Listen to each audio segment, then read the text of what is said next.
My name's Andrew Paterson. I'm Managing Director of Great Boulder Resources. In this video, I want to talk a little bit about systematic exploration techniques. So not getting into too much technical detail, but just a brief understanding of the main techniques that we use in our exploration, the reasons that we do them and why they're important. So really, the techniques that we use, we start off with a broad brush approach, hoping to or aiming to window in on good targets as quickly and efficiently as possible.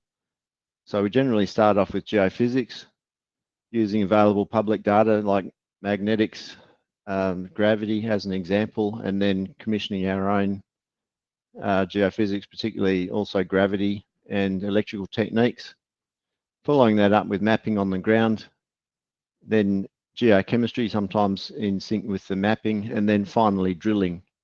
And the reason for that is that each step of that process either gets more expensive or more geographically concentrated, with the end result hopefully being a discovery and a mineral resource.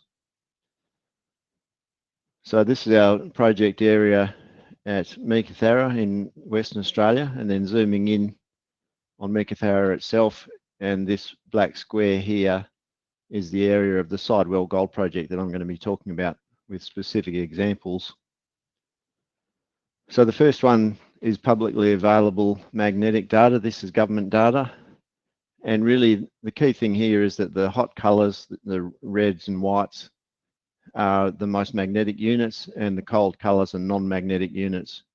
So you can see clearly, the first thing you notice here is there's these repeating fold structures running through the greenstone belt, one of which sits right over the Sidewell project itself. The other thing here, these cross-cutting features are Proterozoic dikes, which are interesting and not specifically targets in their own right. So magnetic data is generally in Western Australia is available everywhere, and so that gives you the first kind of glance at the geophysics of the project that you're looking at. So the next step we used at Sidewell, we commissioned this gravity survey, and this is quite interesting. So there's a few things, well, there's quite a lot of detail in here. The more you look at it, the more you get. Firstly, this gravity high down the outside corresponds to known mafic, ultramafic units, and they're more dense than the surrounding rock and therefore show up as gravity highs. But the interesting thing is in the middle here, Mulga Bill, and this area north of Mulga Bill are unexplained gravity highs, and one of them corresponds to the Mulga Bill mineralisation. There's also some other targets around out to the west that we don't really know what causes those. So straight away we've got unexplained gravity features that are not explained by geology and therefore may be explained by something else, such as sulfide minerals. We also inherited historic EM. This was flown by Dore Minerals back in around 2010, I think, from memory. And again here, if you compare the features on the east side, running down here, they're conductivity lows. The hot colours are more conductive. The cold colours are resistive or unconductive. If you compare that to the gravity, you can see that's where those mafic units are, so they're quite resistive. And again, we've got some unexplained conductive features running through Mulga Bill and east of Mulga Bill. So these are the things that we actually never really identified what was causing that conductivity. So this is an example of quite a good geophysical data set, but it didn't really add much value to the project, unfortunately. Next thing we did was polarization, or IP, which is kind of the inverse of conductivity. So what we're in some ways the inverse. What we're looking for here is disseminated sulfide minerals, which can be polarized such that they form effectively tiny little batteries. So when you turn the current off, you see the signal coming back out of the ground. And this looks like a small survey, but it's actually about 3 kilometres long. And we got very excited. We found this booming polarized feature here, which we correctly deduced was formed by disseminated sulfides.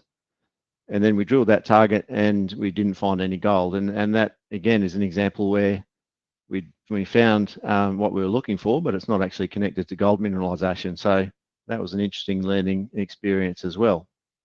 So those are the two main electrical methods that we've used, is conductivity, or EM, and polarization, or IP. Now, having taken all that into account, the next step was to get out there and do field traverses and geological mapping, and this is the result of that. So this is a compilation of our geologists' observations compiled with interpretation of the geophysical layers, and also based loosely around the original GL survey 100,000 map. And so this is a much more sophisticated map than the one we started with, and we're using this every day in our targeting. While we were doing that, we were doing geochemistry, which I spoke about in a previous video. We've now created these auger geochem maps and got these good targets here. These are what we're loosely referring to as the ironbark style targets at the north there, and this one around Saltbush. And then the second group of pathfinders is these similar to Mulga Bill, which again, Saltbush, and then a bullseye to the north of Ironbark. So the final step in this process is really drilling, and the reason for that is that drilling is always the most expensive activity in any conventional exploration program. This is all our drilling at the moment, coloured by maximum gold in each hole, and really this is the end result. So 568,000 ounces here at Mulga Bill, 100,000 ounces to the east at Ironbark, and we're now drilling down here at Saltbush. So really this is a clear example of why systematic exploration is super important, particularly in difficult terrain where we're dealing with alluvial cover here at Mulga Bill. It would have taken us a lot of time and many millions of dollars to just drill that blindly, but by using systematic exploration, all the geophysics we had available and all the geochemistry, we've been able to zero in on that mineral resource very quickly. So thanks for listening. In the next video, I'm going to talk a little bit about drilling, and feel free to chime in with any comments about topics that you'd like to talk about. Thank you.